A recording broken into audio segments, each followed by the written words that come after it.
for days. Self-Expression Project, Thinking Out Loud, 46.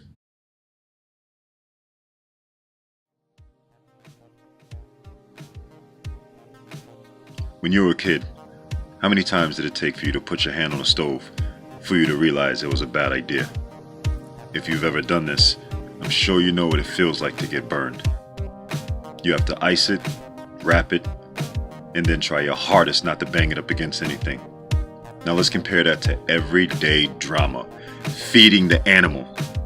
You see, what happened was, I heard that she said, I heard that he said.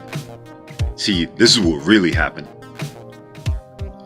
I didn't think it was that big a deal until, hey yo, I heard what happened, so what you gonna do about it? Or my favorite, without even knowing the full story, there's always someone in the crowd that says, yo, if that was me? Now of course 9 times out of 10, the average individual is gonna feed the animals. And no matter how many times someone is told, don't feed the animals, they turn around and do just that. If you live in the forest and you put food out overnight, you can't be angry if the animals shit in your front yard. When somebody talks about you, is it the same feeling as putting your hand on the stove? Do you have to ice it? Do you have to wrap it and try not to bump it against anything until it heals? Does wounded pride inflict the same pain as fire? Do you feed pride like you feed the animals?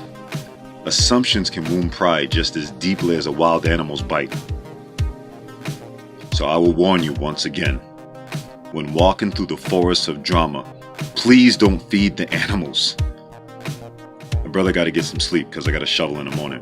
Part 2 coming soon. Until then, please don't feed the animals.